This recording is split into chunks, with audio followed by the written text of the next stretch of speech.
All right, Caitlin Clark speaks on the white privilege. Caitlin Clark was featured in Time magazine after being named Athlete of the Year. Drop a clues bomb for Shorty. That's what's up. I just thought she was named Rookie of the Year, but yeah, she's Athlete of the Year too. In an article, Caitlin addressed white privilege while still defending her title. She said, I want to say I've earned every single thing, but as a white person, there is privilege. She also went on to say, a lot of those players in the league that have been really good have been black players. This league has been built on the backs of blacks. Like, no, she didn't say that.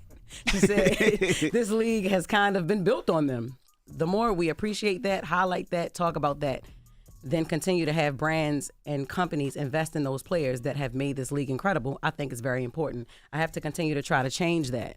She said she's taking the responsibility of having to continue to try to change it. Okay, Martha Luther King. Martha Luther King. I like that. Martha Luther King. That's nice. Caitlin was also named WNBA's 2024 Rookie of the Year. I like what she said, though. I like how she definitely pointed out that, you know, it is all white privilege, but I do think her hard work got her what she got. Like, Shorty, no, she gets busy. Nice, you can't deny it. Caitlin is extremely nice, but you know, whenever you are a race that excels in an industry where that race usually doesn't excel, it's going to be more of a spectacle. Like, it don't matter. Like, if you Eminem with hip hop, if you Eminem in hip hop, if you President Obama in politics, if you Serena Williams in tennis, if you Caitlin Clark in the WNBA, if you Tiger Woods in golf, right? Whenever you are a race that excels in an industry where that race doesn't usually excel, it's going to be more of a spectacle. Absolutely, I agree with that though. That's really dope. Nick Cannon on relationships. So he did an interview with Dr. Umar Johnson. Why you keep talking to Dr. Umar? Like, they got like a show together, they collaborating. That seemed to be his favorite person. He keep on sitting down with him. During the conversation, Dr. Umar spoke to Nick about his performance as a husband while he was with Mariah Carey. Do you feel that part of your inadequacy in your marriage was due to the fact that you didn't feel needed enough by your spouse? 100%. But wouldn't you also have to agree that that was a bit immature and archaic? Absolutely. At this point, hindsight. But it also, because I think even before my marriage and even more it enhanced after my marriage, that I've always had a king complex. What you mean by that? That I'm looking to build a kingdom. I need my queen. I need my court. You don't commit because you feel inadequate in being able to perform within that relationship as a husband should. Absolutely. That's probably what I would have loved to have said to Dr. Bryant, because it's not about the mothers of my children being low functioning. I didn't agree with that. Yeah, I'm the low functioning individual. That's one thing about Dr. Bryant. She's going to give it to you how she said. In another conversation Nick had with Dr. Bryant, she had kind of sort of played to that, where she didn't outright say that the children of the mothers of his children were low functioning, but she kind of like said it in a way that I didn't agree with it myself. But because we don't know these women, but you got audio for that? All right, let me hear it. I feel like I need this and this person has this. I'm going to do and say whatever I need to do to get that. But Nick, again, law of attraction. We attract who we are despite of who we think we are. You used the word, you said women who are equally yoked to you. Yeah. Equally yoked comes in many different facets. 100%. Balance, if anything. They have been equally yoked to your low functioning dysfunction that you have learned to survive in. It's interesting when Nick said he had a king complex too, because a king has the most value, but without a queen, that king is a lot less powerful. Like, together, you got the best chance of victory. Yeah. And when you got a person that's making $10-20 million a year just off one goddamn song every holiday season, you better sit your ass down and figure out how to make that kingdom work, sir. Little Prince. He wasn't king yet. He wasn't. Okay. You know, it is what it is. How much that song make every Christmas? Some crazy number, right? Millions and millions. And it starts earlier and earlier every year. Because this year started before Halloween.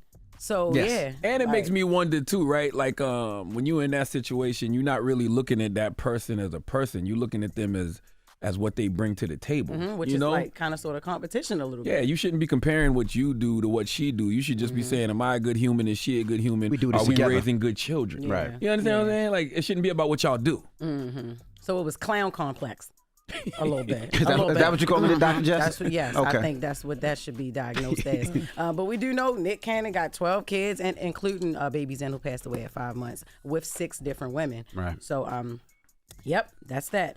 Dreamville announcement. So 2025 Dreamville Festival will take place in Raleigh, North Carolina on April 5th and 6th. This will be the 5th annual Dreamville Festival. And according to an announcement made by Dreamville, it will also be the last year's Dreamville Fest was where J. Cole apologized to Kendrick for his 7-minute drill diss, and now this year's he's saying it's gonna be the last one. Why? I know he ain't making it the last one because of what happened. I know, right? Is Kendrick making people question everything? Yo, I'm talking about what? Not the last Dreamville. It was probably a Fest. 5-year deal. He probably did a 5-year deal with Live Nation or whoever's putting on the concert, and this is probably the last year. So maybe they'll renegotiate. Yeah, they should be renegotiating. Maybe they'll renegotiate, or maybe he doesn't want to do it anymore. But I'm sure it was probably a 5-year deal. But it did say that there's been rumors that J. Cole was retiring this anyway, prior to this actually coming out, and prior to the apology, he was already talking about retiring it. But people think that he's really retiring it now. I can't tell nobody how to do their business, but it is very hard to build a successful festival.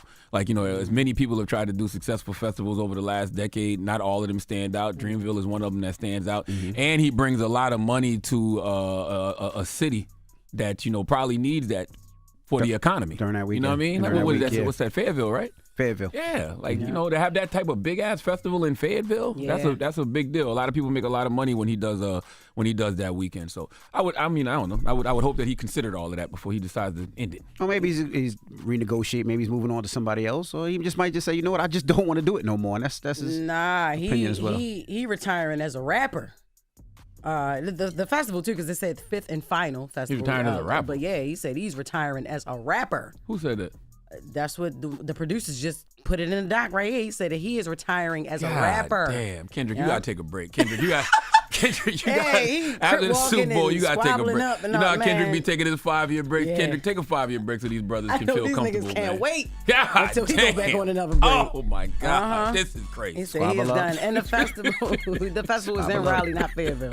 Raleigh, that's right, Raleigh. He's from Fayetteville, but the festival's in Raleigh. Like Kendrick ain't never been this active. If he gonna be this active, we gotta retire. And now we dropping the Kendrick instrumental in the back. Y'all is crazy, Jesus Christ. But yeah, Kendrick said squabble up and don't nobody want to fight no more. Don't nobody want to fight no more. God damn. I'm taking my basketball. I'm going home. I'm not playing with y'all no more. God damn. Wake that ass up. Early in the morning. The Breakfast Club.